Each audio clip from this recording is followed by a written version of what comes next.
खाली खाने पीने के लिए नहीं आए, हाजिरी देने के लिए नहीं आए। हम आए हैं अपने जीव कल्याण की कमाई करने के। घर को छोड़ करके, धंधे को छोड़ करके जो है ये समय दे करके यहाँ बैठे हैं हमारे जीव के लिए। हम सभी अपने अपने जीव के कल्याण के लिए बैठे हैं कि कल्याण की बात हमारी समझ में आ जाए। किस वाणी से आ जाए, किस साथी से आ जाए, किस संत महात्मा के वचनों के द्वारा आ जाए, वो जो है इंतजार करना पड़ेगा। टकटकी लगा करके जो है कि बैठना पड़ेगा कि कोई न कोई बात जो है हमारे दिल दिमाग में जो है आ जाए और उससे हमारा कल्याण संभव हो जाएगा। इसलिए इस भजन के अंदर कबीर साहब ने जो है स्पष्ट कर दिया, अरे जन्म दर जो न कियो सत्संग। बाकी तो आपने दुनिया में आकर के सब कुछ किया, लेकिन सत्संग ये क्या होगा? आप जो है यहाँ आए हो सत का संग। अब इसका जो है कि एक अर्थ आपके समझ में आ जाए तो सारे अर्थ आ जाए कि सत का संग किया कि नहीं किया। सत का संग करने के लिए हम जो है तैयार हैं कि नहीं। अब जब सत का संग करने के लिए हम तैयार हैं तो हमारा जो है जरूर सत का संग हो जाएगा। और अगर हम सत्य का संग करने के लिए तैयार नहीं है, मैं आपको खुले में जो है बात को प्रकट कर दूं कि सत्य क्या है। हमारे अंदर में बैठी हुई आत्मा जो है, हमारे रोम रोम में रमी हुई जो है चेतना आत्मा, वो ही सत्य है। उसी का संग करना हमारा परम कर्तव्य है। तो उसके लिए जो है ये बातें, सारी बातें, जितने भी भजन वाणियां, आदेश, उपदेश, प्रवचन जो भी हम लोग जो है यहाँ बैठ करके करते, केवल उसे एक आत्मा के। अरे ऐसा नहीं कर रहे तो ताको केवल पशु कर मन कर जानो, यद्यपि मानुष का अंग दिखने में मनुष्य का जो है चौड़ा है, लेकिन अंदर में स्वभाव पशु का। क्या है पशु का स्वभाव? करत आहार निंद्रा भय में तो न लाग्यो विशेष रंग। खान पान कौन नहीं करता था? दिन में कितनी बार खाते पीते, उसमें कमी नहीं होने देते। किसके लिए करते हैं? जिंदा रहने के लिए। करत आहार, अब खाओगे तो नींद भी आएगी, नींद भी लोगे ना। जब खान पान करोगे तो नींद तो स्वतः ही आएगी। ज्यादा खाओगे ज्यादा नींद आएगी, और कम खाओगे कम खाओगे। और सावधान, सचेत और सजग रह करके गुरु भक्ति में लीन होकर के अपने सदगुरु की दी हुई बताई हुई साधना में जो है सुरती लगाओगे तो जो है आपका जीवन और हो जाए। करत आहार निंद्रा में तुम लाग्यो विशेषु रंग, वामे अजो न चेत्यो रे मूर्ख काल करेगा भंग। यहाँ तो कोई बिगड़ नहीं कर सकता, किसी को रोक सकते हो, आपका जो है पावर हो, बल हो, उससे रोक सकते हो, लेकिन काल का क्या करोगे? काल को रोक दोगे? यहाँ तो झगड़ा फसाद कर लेते हो, मेरा तेरा कर लेते हो, छोटा मोटा कर लेते हो, लेकिन काल के सामने तुम्हारी क्या चलेगी? उसको क्या जवाब दोगे? सुखिया इन संसार में बड़ो कसाई काल, राजा गिने बादशाह वो बूढ़ो गिने ने कोई बाढ़। अब उससे जो है आप कैसे छूट पाओगे? इस अहंकार में, इस खान पान में, इस माया मोह में जो है रह करके उस काल को जीता नहीं जा सकता है। इतना ही नहीं, साधारण लोगों के लिए भी बात कहिए और बड़े लोगों के लिए भी कहिए। कहा भयो पीताम्बर पहरे।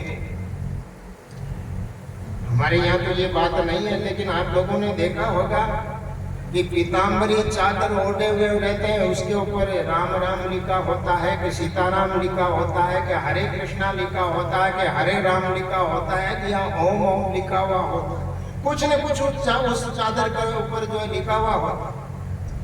और वो चादर ओढ़ ली, चादर को ओढ़ते ही देखने वाले की जो नजर पड़ेगी तो सोचेगा ये तो भगत है, ये तो परमात्मा का भगत है।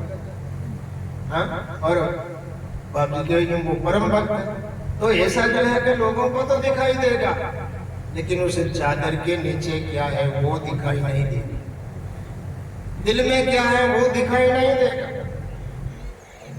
और उसको जो देखने के लिए क्या चाहिए, ज्ञान दृष्टि चाहिए। अंदर में क्या है उसको देखने के लिए ये चरम दृष्टि नहीं, ज्ञान दृष्टि चाहिए। ज्ञान दृष्टि जब आप ही सब भयो फकीर के कबीर सुल्तान के लगा ज्ञान का तीर। तो जब ज्ञान की बात आती है कि सब कुछ जो है जानने और समझने के लिए हमको ज्ञान, और ज्ञान में से कौन सा ज्ञान, आत्मज्ञान। और आत्मज्ञान जब हमको आपको सबको होगा तो ही निर्णय होगा, नहीं तो निर्णय नहीं होगा। तो का भयो पीतांबर पेरे चढ़ के हस्ती तुरंग, वामी क्या बड़ाई नर देखी फूलो हृदय उमंग। अरे तुम्हारा हृदय तो फूल गया है और बड़ाई से जो है इतना मतवाला हो गया है, लेकिन काल से जो है बच नहीं सकता है। काल से बचने का ये उपाय नहीं है। अब अंत में सुनियो कि काल से बचने का क्या उपाय है। वो उपाय हमारे लिए भी इतना जरूरी है जितना आप लोगों के लिए भी जरूरी है। हमको आपको सबको जो है काल से बचने के लिए क्या करना है, संत स्वरूपी निर्मल चित्त कर कबून नायो रे संत स्वरूपी गंग। अपने चित्त को निर्मल करो, खोट का भरी हुई है। आदमी के चित्त में जो है खोट भरी हुई है, चित्त ठिकाने नहीं है, चित्त डामाडोल है, चित्त से पागल हो चुका है। अब उसको समझाए तो क्या समझाए, उसको मनाए तो क्या मनाए, उसके लिए करे तो क्या करे। कोई दवा बहुत से ये काम होने वाला नहीं। ये तो जो है काम होगा तो किसी संत के जो है शरण में बैठने से होगा। संत स्वरूपी गंग। आज भाई फजीबारे परिवार में जो है ये संतों की जो है ज्ञान की गंगा बह रही है। इस ज्ञान की गंगा में जो है चित्त को लगाओ और किसी को मत लगाओ। अपने चित्त को इन महापुरुषों के वाणी वचनों में लगाओ। न हमको देखो न और किसी को देखो, इन महापुरुषों के वाणी वचनों को देख करके अपनी सुरती को जो है कि इन शब्दों में लगाओ कि ये शब्द जो है हमें क्या संदेश दे रहे हैं, क्या शिक्षा दे रहे हैं, क्या जो है भेद बता रहे हैं। शब्दे मारा गिर पड़ा, शब्दे छोड़ा राज, जिन जिन शब्द विवेक यार मारा सरिया काज। हम काज अपना जो है सिद्ध करने के लिए आए हैं। तो कबीर साहब ने कहा निर्मल चित्त कर कबूने नायो रे संत स्वरूपी गंग। कहे कबीर नर क्यों कर पावे पूर्ण रूप अभंग, जन्म दर जो न कियो सत्संग। भाई विनम्रता के साथ में जो है निवेदन है कि आज हम आप सभी लोगों का जो है परम सौभाग्य है कि संत सदगुरु भोलाराम जी महाराज की महती असीम अनुकंपा से ये वाणी सुनने को और सत्संग में बैठने का जो है अवसर हम आप सबको मिला। हम भूल भुलैया में, हम शारीरिक सुख में, हम पद प्रतिष्ठा में, मान बढ़ाई में और अपने स्वार्थ के लिए इस जीवन को जो है गंवाना नहीं है।